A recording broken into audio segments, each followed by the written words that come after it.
So ఆ క్రమంలో ఆ చెల్లి అయితే ఆమె అయితే ఇన్నోసెంట్ ఉంది కదా, ఆమెకి రాజకీయాలు తెలియదు, ఆమెకి సమాజంలో ఉండే మంచి చెడు తెలియదు. కేవలం ఆమె యొక్క ఇన్నోసెంట్ మైండ్ తోటి ఒక అమ్మాయి, ఒక ఏమంటారు ఫ్రెష్ మైండ్, యూత్. సో వాళ్ళకి ఇంకా ఈ లంగ పనులు ఇంకా అంటే ఒక ఏజ్ తర్వాత అన్ని రకాల మనుషులను చూస్తాం కదా. సో స్వార్థమైనటువంటి మనుషులను, అన్ని రకాల కుట్రలు చేసే మనుషులని. కానీ ఆ అమ్మాయి స్టిల్ ఇంకా లాంగ్ వే టు గో. ఆమె ఇంకా జీవితాన్ని పూర్తిగా చూడలేదు. అంటే చిన్న పిల్లలు దైవంతో సమానం అంటారు కదా, ఎందుకంటారు? అందుకంటే వాళ్ళ మనసు ఇంప్యూర్ కాలేదు ఇంకా. ఓకే, కాబట్టి ఇప్పుడు ఆ అమ్మాయి ప్యూరిటీ, ఆమె చెప్పిన దానిలో అయితే ఆమె ఏదో ఆలోచించో కుట్ర చేసో ఆమెకు స్వార్థ ప్రయోజనం కోసం మాట్లాడలేదు. ఆమె జెన్యున్ గా తన యొక్క హృదయం నుంచి వచ్చిన మాట మాట్లాడింది. అందులో ఏమన్నది ఆమె అన్నదే నేను కూడా చెప్తున్నా కదా. దొంగ పాస్టర్లను అన్నట్టుగా మీరు ఇన్ని అవుతుంటే ఎందుకు నోరు మూసుకుంటున్నారు అని అడుగుతుంది. అపాలజిస్టిక్స్ అయితే ఒక్క పాస్టర్ ఎందుకు మాట్లాడతలేడు, ఈ యొక్క దశమ భాగాలు కానుకలు ఉంటే సరిపోతుందా ఇంకా మీరు అని నేను కూడా అడుగుతున్నా. నేను ఏమంటున్నా, మిమ్మల్ని ఏమంటలేను, అది వెస్లీ దంపతులైనా ఇంకోనైనా ఏమంటున్నా, form a JAC, try to find a justice for brother అని అడుగుతున్నా. ఆయన రెండు విషయాలు, ఒకటి జస్టిస్, అది దొరకదా దూర్కి బాత్. ఓకే, కానీ మన ప్రయత్నం మనం చేయాలి. రెండోది ఏమంటున్నా, ఆయన లెగసీని ఈ చరిత్ర మర్చిపోకుండా ఉండాలంటే నేను కొన్ని చెప్పిన, మెమోరియల్ పార్క్ కట్టండి, ఆయన పేరు మీద పుస్తకం రాయండి, ఇంకా కొన్ని మ్యూజియం కట్టండి, ఇట్లా చెప్పిన. మరి అవి అయితే ఎవరు ఆపుతలేడు కదా మనని. పోనీ మీకు NH హైవే మీద కట్టడం, అది మనకు నేషనల్ కేంద్ర ప్రభుత్వ పర్మిషన్ కావాలంటే రాజమండ్రిలో కట్టండి. రాజమండ్రిలో ఎక్కడన్నా ఒక 5 నుంచి 10 ఎకరాల ప్లేస్ తీసుకొని కట్టండి, బ్యూటిఫుల్ పార్క్. అందులో పెద్ద విషయం ఏముంది?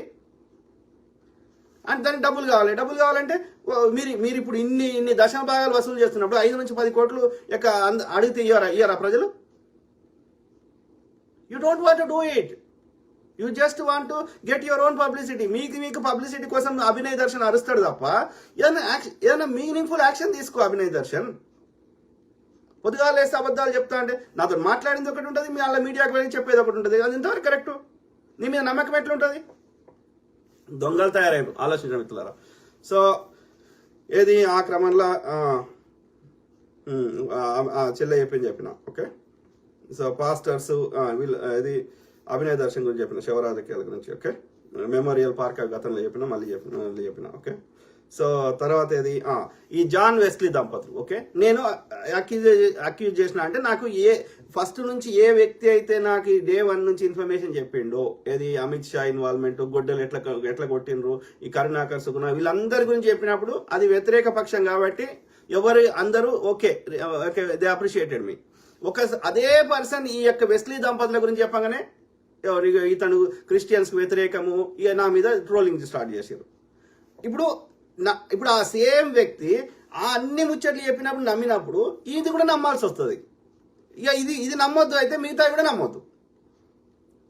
సాధారణంగా క్రైమ్లో నేరం చేసినప్పుడు శత్రువే కొడతాడు, కానీ శత్రువు కొట్టాలంటే మనకి డైరెక్ట్గా మనం ఎక్కడ ఉన్నామో తెలియదు, ఏం చేస్తున్నామో తెలియదు, మన గురించి పూర్తి వివరాలు తెలియదు. అవి తెలవాలంటే ఇంటి దొంగల సహాయం లేకుండా అంత ఈజీగా శత్రువు వచ్చి కొట్టడం సాధ్యం కాదు. Common sense. జాన్ వెస్లీ మీద ఎందుకు అనుమానాలు వస్తున్నాయి? డెఫినెట్లీ వస్తున్నాయి. ఎందుకంటే ఆయన బిజీ ఉంటాడు, విదేశాలకు పోతాడు, దుబాయ్ పోతాడు, ఇంకో దేశం పోతాడు. అసలు ఆయన లెవెల్ చాలా పెద్దది. ఆయన చెప్తే ప్రభుత్వాలే భయపడి వణికిపోతాయి అన్న లెవెల్ ఉన్న వ్యక్తి. ఆయనకు ఆల్రెడీ వినుకొండల ప్రోగ్రామ్ ఉండగా he was the first person who came for that place. ఆయననే మొట్టమొదటిగా వచ్చాడు అక్కడికి. రామ్మోహన్ తర్వాత ఈయననే. ఓకే, ఇది ఆ పోస్ట్ మార్టం రూమ్లోకి పోయే ముందు ఇది న్యాయం కావాలి ప్రవీణ్ బ్రదర్ కని ప్రెస్ కాన్ఫరెన్స్ పెట్టి చెప్పిండు. ఒక్కసారి లోపలికి పోయి వచ్చినాక ఒక్క మాట మాట్లాడలేదు.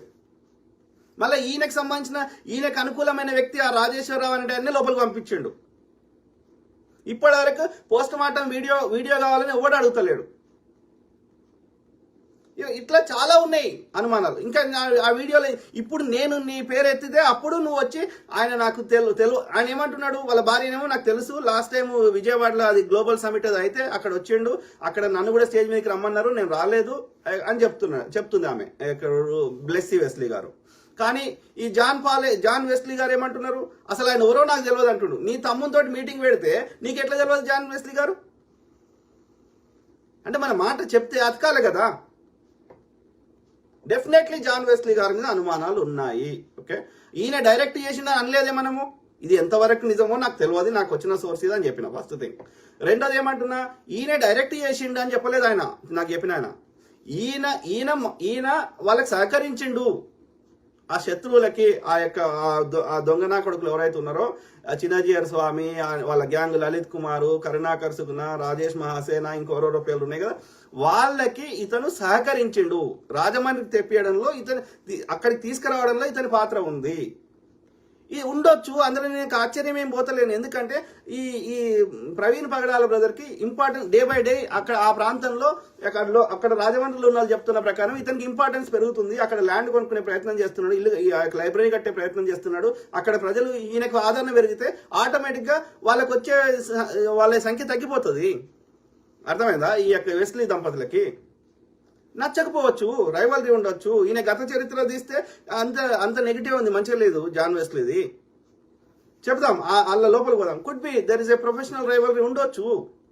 ఎందుకంటే నిజాయితీ పరుడు పైకి పోతే అవినీతి పరులు దోసుకోలేరు, దశమ భాగాలు నూనెలు అమ్ముకోలేరు. అర్థమైందా? ప్లస్ వీళ్ళకి వచ్చిన ఫండ్స్ ఒక 30% వరకు మీరు తింటారో, మీరు మీ పర్సనల్ ఎక్స్పెన్సెస్ వాడుకుంటారో, ఇంకేం చేసుకుంటారో మాకు అనవసరం. మిగిలిన 70% అయితే లెక్క చెప్పాలి కదా, అది కమ్యూనిటీకే యూజ్ చేయాలి కదా. మీరు ధనవంతులైతే పేదోడి దగ్గర తీసుకోవద్దు కదా దశమ భాగాలు. కానీ మీరు ఎక్కువ మీకు ఫండ్స్ వచ్చేది పేదోళ్ళ దగ్గర నుంచే కదా, రోగం తగ్గించినామని వాళ్ళ అజ్ఞానాన్ని వాడుకొని. ఆలోచించండి మిత్రులారా. సో